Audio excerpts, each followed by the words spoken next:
On my mother's 60th birthday, I walked into the banquet hall carrying a custom cake I'd bought, $180 for a strawberry cream with vanilla sponge, her favorite since I was a kid. I had come straight from work, still in business attire, juggling emails on my phone. It didn't matter how much I did or gave. Somehow, I was always considered extra. The decorations were lovely. My sister, of course, made sure everyone knew she had planned the entire event. I heard her before she saw me. With a loud laugh that turned heads, she announced, "Look who finally showed up, the family wallet." A few people chuckled.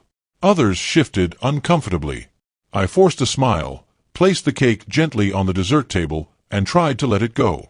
But then came my uncle, Mr. Perpetual Borrower, raising his wine glass and tapping it with his ring. "A toast," he declared, "to the one who gives the most, but matters the least." The grin on his face was unmistakable. I actually laughed, thinking it was a bad joke, until I looked around. No one said a word. No one corrected him. No one defended me. Even my mother just sipped her drink and said, "Don't make a scene. It's my day." That was when it hit me. They weren't joking. That's truly how they saw me. Not as dependable. Not as family glue. Just a walking wallet. Quietly, I reached into my coat and pulled out an envelope, the one with the rest of the payment for the venue. I had offered to cover it because my mother's credit card had been declined last week. Without saying a word, I left the envelope at the reception desk, turned around, and walked out. An hour later, while I was home changing out of my work clothes, my phone began blowing up. The venue had lost power. The DJ stopped playing. Staff started packing up. Panic erupted. Turns out no one had handed in the payment envelope. It was gone. At first, I ignored the messages. My sister texted first, demanding to know where I'd gone and accusing me of leaving without paying. Her tone turned nasty fast. Then came the cousins. One asked if I seriously just walked out. Another said the party was ruined. My mother's big milestone birthday had fallen apart. The family group chat, usually muted on my phone, was now flooded. An aunt demanded to know who messed up. My sister jumped in, saying I had brought the cake and told everyone I'd take care of the payment. Then my uncle piled on.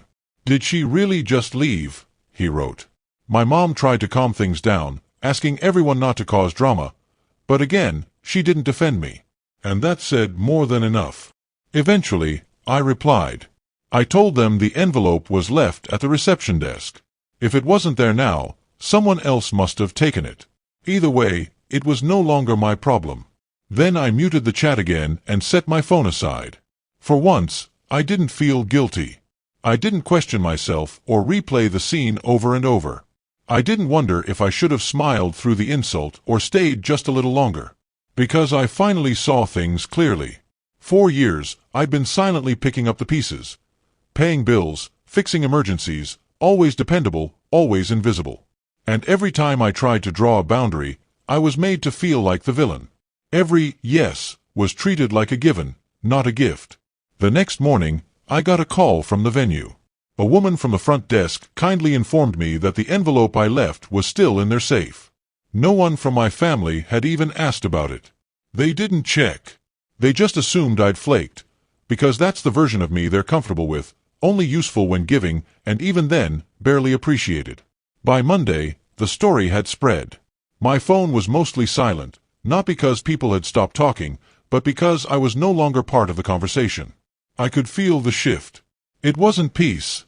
It was exile. Later that day, my one cousin, the only one I still speak to, sent me a heads up. The family was having a quick Zoom call to clear the air. I hadn't been invited. She warned me they were twisting the narrative, saying I deliberately sabotaged the party as some petty act. She added, "My mom didn't really defend you either." But I didn't respond. Because they were right about one thing. It was a statement. Not of spite, but of finality. I'm done. Done being the fallback plan. Done being guilt-tripped into giving while others mock me. Done showing up for people who only value me when they need something. I got a voicemail from my mother. Her voice was calm.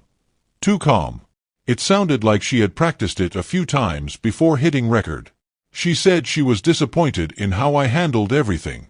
That birthdays are about family, not grudges. That I could have just said something instead of making a scene. As if quietly walking away after being mocked was some dramatic outburst. As if swallowing another backhanded toast would have been the mature choice. She ended with, "I still love you, but maybe you should think about the kind of person you're becoming." I sat with that for a while.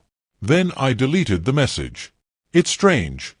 I'd always thought the hardest part of distancing myself from family would be the loneliness. But instead, it felt like breathing for the first time in years. A quiet, unexpected sense of relief. Like I could finally choose me. They called me selfish for walking away, but truthfully, I had never felt more whole. A week passed. No one called. No one texted. The family group chat was still buzzing, just not for me. My cousin would send me occasional screenshots, but even she admitted she had to keep her distance for a while. The silence didn't surprise me. But the envelope that showed up at my door did. Plain white. No return address. My name in my mother's handwriting. Inside was a folded sheet of lined notebook paper. No card. No dramatic note. Just a short message. 4 paragraphs at most. She said she wasn't expecting a reply and wasn't trying to guilt me. She just wanted to explain, in her own way. She wrote that she never meant to make me feel like a bank account. That maybe she did know how much I was holding, but let herself believe I could handle it. That because I never complained, she assumed I didn't mind. Then came the line that stayed with me. "You became the strong one so early, I forgot you were still allowed to feel." She didn't exactly apologize, not outright. But she said she was sorry for laughing that night. That when my uncle made his toast, she smiled because she didn't know what else to do, not because she agreed. That she froze. And that truthfully, she's been freezing for years, unable to stand up to her own family, even for her own child. She ended it with something simple. "I miss you. Not what you do for us. You." I read it once. Then again. And a third time. Then I cried, not from hurt or anger, but from this ache of being seen too late. It didn't undo everything. It didn't fix the past. But it felt like the first crack in a very long, very tall wall. Maybe she was willing to try. I didn't reply. Not yet. But I didn't throw the letter away either. 2 weeks later, I got a text from her. Short. No pressure. Just coffee.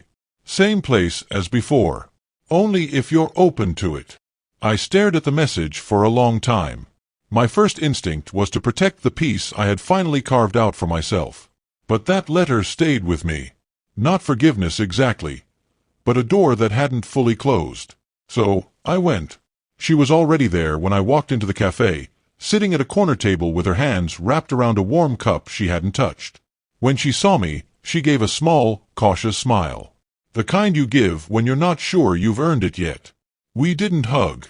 We didn't fake small talk. Just 2 people sharing blood and history, sitting across from each other with years of silence between them. She started speaking first. She didn't defend what happened at the party. She didn't make excuses. She just asked how I'd been. Not politely, but genuinely. Like she finally realized maybe she'd never really known. She admitted she'd let things slide for too long. My sister's remarks, my uncle's jabs, the way the family leaned on me. She said she got comfortable letting me absorb it all. It was easier to depend on me than to face the dysfunction. And she was ashamed of that. I didn't say much at first. Just stirred my coffee and let her words sit there. Then I told her the truth. I told her how tired I was. How exhausting it had been to always show up, always pay, always be the one holding everything together while barely being acknowledged. I told her how sometimes, even surrounded by family, I felt completely alone. And she listened. Really listened. No crying. No dramatics. Just quiet honesty. Imperfect, but real. She didn't ask me to rejoin the group chat. She didn't push for forgiveness. She just said she wanted to try again. Not from where we left off, but from someplace new. When I left the cafe, there were no promises, no emotional resolutions. Just the strange, unfamiliar feeling that, for once, the weight wasn't all on me. A few days later, my sister reached out. Not with an apology. Not even directly. She tagged me in the family group chat I hadn't opened in weeks. She posted a photo of the leftover birthday cake. Half-eaten, shoved in a plastic container. The caption, "Still the best cake I've ever had. I'll give him that." No replies. No likes. Just that. I didn't respond. Because by then, I understood something important. Not everyone wants to heal. Some people just want you back so the system doesn't fall apart. They don't want change. They want continuity. They want the roles to stay intact. They want free labor. Silent loyalty. Quiet sacrifice. But I wasn't playing that part anymore. I stopped checking the group chat. Stopped replying to cousins who only reached out when they needed something. Stopped waiting for people to become versions of themselves they never intended to be. I kept in touch with my mother. Slowly. Lunch once a month. Never at her house. Never with the rest of the family. We talked about the weather, her garden, my job, and eventually about me. Who I was when I wasn't being useful. What I wanted. Where I wanted to go. And she listened. Not always perfectly. But she caught herself more and more. She asked before assuming. She gave space without silence. And slowly, it stopped feeling like effort and started feeling like a choice. One day, she told me she'd finally spoken to my sister. Said she called her out for what she said at the party. Told her it wasn't funny, wasn't fair, and wasn't going to be ignored anymore. I nodded. I didn't ask for proof. I didn't need it. I hadn't gone back to the family. I built new terms. And she had chosen to meet me there. The rest of them faded into the background. I saw them sometimes in photos or stories. But they weren't mine anymore. And the most surprising part, I didn't miss them. For the first time, I wasn't the family wallet. I wasn't the fixer. I wasn't the fallback. I wasn't invisible. I was just someone finally learning to live without carrying the weight of being needed by people who never really saw me. And that felt like freedom. Writing this has been a kind of therapy. I've started sharing more of these stories, some personal, some fictionalized, on my YouTube channel as I work toward that 1,000 subscriber milestone. If any of this resonated with you, feel free to check it out or subscribe.